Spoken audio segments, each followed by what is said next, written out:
So now I want to talk about avoiding conflict. And one thing that tends to happen is that obviously when you're in a lot of stress, it creates conflicts with the people that you should be loving the most, that you should be connecting with the most, that should be that safe space in the chaotic times, in stressful time. But instead, sometimes that person, you become like that, almost like that enemy, that push, and they become yours at time, where you start like channeling that stress, channeling that anger, channeling that anxiety to them. So that's why it's so important to look at it. That's why it's important to really notice when you're getting irritable and expressing it. You know, because the reality is that there are times that you're not going to be in a good mood. So when I was like that, I would tell my wife, I just feel a little stressed out, so just don't mind me. She would tell me the same thing. And we would give each other that space. Sometimes we would be able to talk about how I felt or how she felt.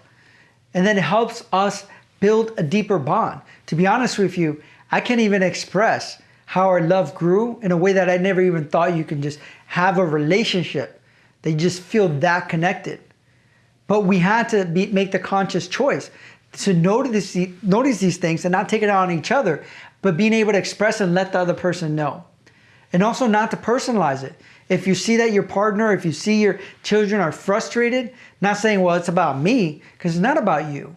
For the most part, it's about them, that they're feeling overwhelmed, that they're feeling like stressed out. So one of the things that tends to happen is when you get emotional, your prefrontal lobe shuts down. So what happens when your prefrontal lobe shuts down? Your amygdala takes over. And that's your emotional center. That's why people say things or do things that they could never imagine. That's why they hurt someone's feeling that they love so much. And they're like, well, I wish I could take that back.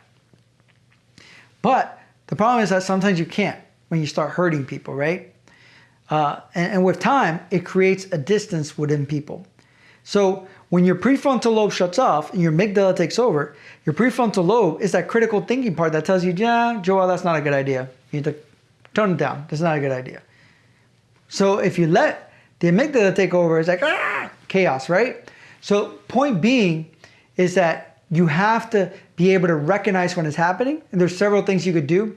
For example, putting your hand over your heart and just focusing on your heartbeat, just focusing on your breath for about 2 minutes. Just listening to it. That has been proven to help stimulate the prefrontal lobe. Go for a walk. Take that time. Because again, that also stimulates that. Helps release some of that adrenaline.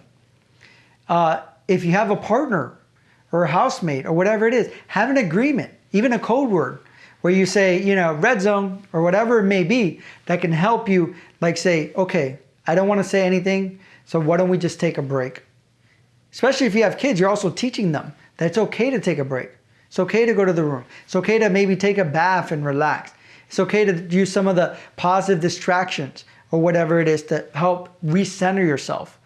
Because again, the main issue is that you want to connect with people. We're social creatures. We want to love and connect with other people. So avoid that conflict. One, again, don't personalize it. Express when you are in that bad state. Have maybe a code word or an agreement, some things that you do, some things that you say, we're never going to go here, never going to say this, and that's just off limits. So when we feel frustrated, it's better just step aside. And just remember what's happening psychologically in your brain, where part of your brain is turning off. So that gives you a reason to go for that walk. Hand over your heart. It's not you. Your brain is shutting down. It's playing tricks on you. So don't let your brain play tricks on you.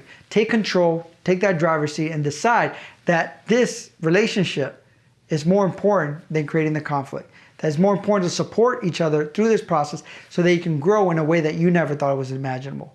Thank you.